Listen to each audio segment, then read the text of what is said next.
So you can see the story, and it's called "The Deranged Civic Religion of the Lockdown Protesters." I thought this was a really interesting premise. I thought it could have been a really good article if it had been written by somebody who wasn't completely insane and so hateful. the the the author of this article, let's bring her name, Libby Watson, I believe, was the byline. Yes, Libby Watson. And I tweeted something about her earlier this week. And if you go through the article, it's filled with all of this unnecessary invective. And I think it's interesting because I think a lot of what's going on, people are afraid. And so their subconscious is taking over and they're allowing their imaginations to run wild, as we mentioned this with the masks, where people are so afraid of the masks that it's going to cut off your oxygen, or your antibodies are going to be activated, whatever the nonsense is that you're hearing from the Plandemic documentary. But here she's talking about people going to the mall, and she says it's a chilling description. The Washington Post published a chilling description of the first day of a reopened mall. How can this be chilling? Are you getting actual chills? It is so childish. But then it gets worse. The next line: bored rich people wandered the aisles, pawing at the wares. So she's dehumanizing them. First of all, they're rich people. They're not just people going to the mall. They're all, Thurston Howell the Third, which, so she's already jamming. Obviously, she has this agenda that she hates rich people or people she views to be rich. And I don't even know. I mean, do actual rich people go to the mall? Does Bill Gates go to the mall? Does Jeff Bezos actually go to the mall? Somehow, I don't think so. I don't think any real rich people were at the mall. But here's where it really goes off the rails. He says the right to visit whatever business you please is not one enshrined in the Constitution. And this gets to a fundamental misunderstanding of what rights are and what the Bill of Rights is. The Bill of Rights is not a comprehensive list of all of the rights that we have. The rights that we have are infinite and unenumerated. The government's powers are finite and enumerated. So you do, in fact, have the right to visit whatever business you please, and the onus is on the government to prove that you are endangering or infringing on the rights of others by patronizing that business. Okay? But Pete, I want to mention something with that, because this is the other side of it. I've said this from the beginning, that I feel like from the beginning we were going to have issues with chronic overreaction and chronic underreaction. Okay. And in this case, you kind of see this polarization that happens with our culture so often, and what happens with politics now. Everything becomes a true or false question. There's no multiple choice. There's no C. There's no none of the above, because sometimes everybody's wrong and doesn't understand this. And in this case, I think this is a great example of that. The issue is not, the issue of, okay, can I go to Arby's? Of course I can go to Arby's, but Arby's has every right to decide whether they want my business or not. And they can decide that I have to wear a mask in order to go to Arby's. They can decide that their employees have to wear masks in order to go to, work at Arby's. Arby's can make all of those determinations on their own and should be allowed to.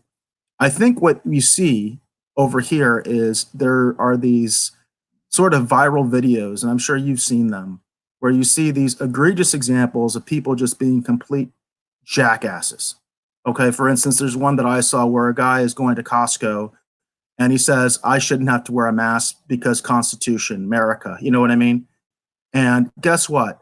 Costco is a club. You actually have to be a member to go in. If you are not a member, you cannot go in. And as a member, you have to abide by their rules. And if they decide that you have to wear a mask, they have every right to do that. And the idea that you are somehow entitled to go into a private business, literally as a club, literally as an exclusive club, because you have to have a membership to shop there, and then the idea that you have a right to be there any way you want, I made it analogous to the idea of, no shoes, no shirt, no service, that kind of a thing. That's kind of like an industry standard all over the country, all over the world. And it's like, if they decide that you have to wear shoes, you got to wear shoes. They decide you have to wear a shirt, you have to wear a shirt. They decide you want to wear a mask, you have to wear a mask.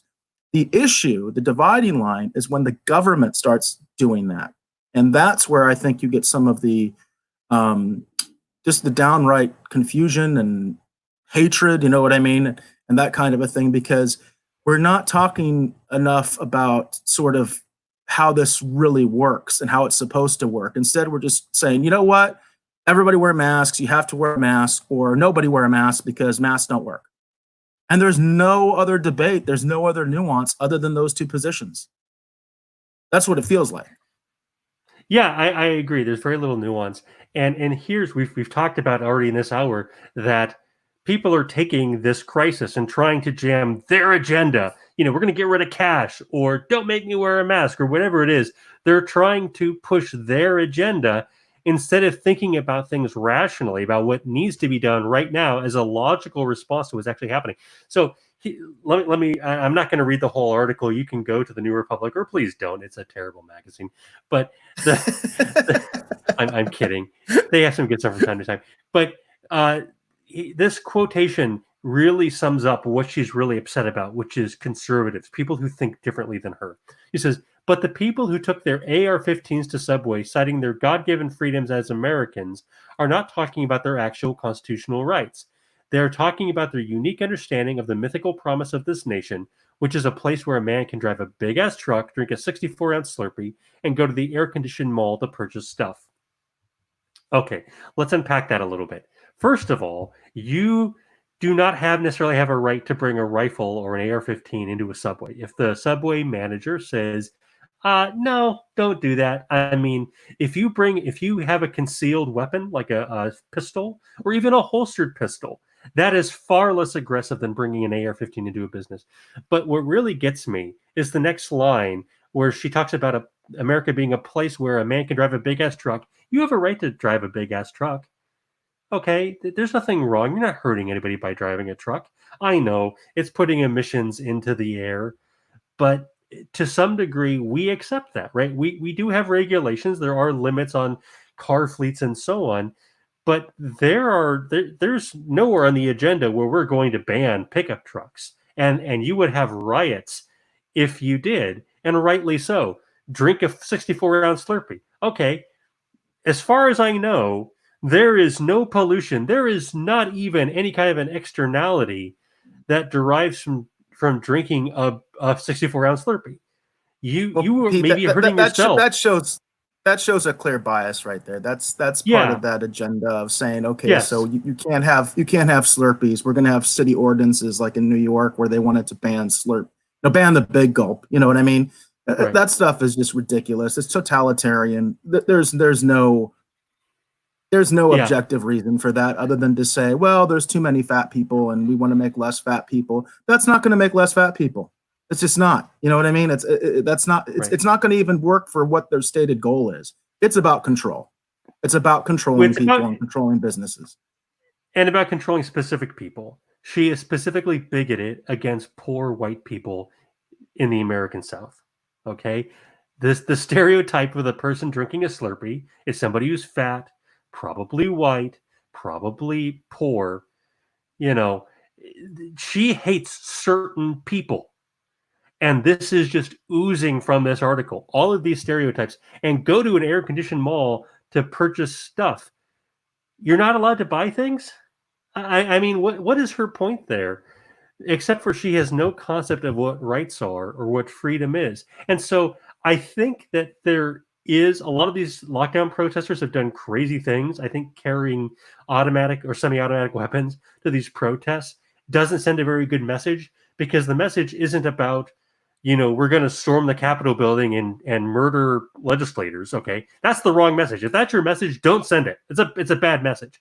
But if your message is, hey, we have the right to peacefully go outside, assemble, we're not hurting anybody. Yes, we're taking a risk, but we have the right to determine what risks that we take. That's a sensible message.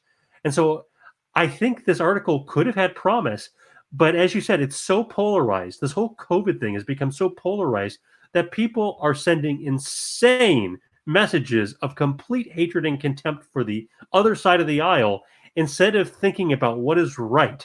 They're so focused on winning and hurting the people who were not like them that they have lost all perspective of right and wrong.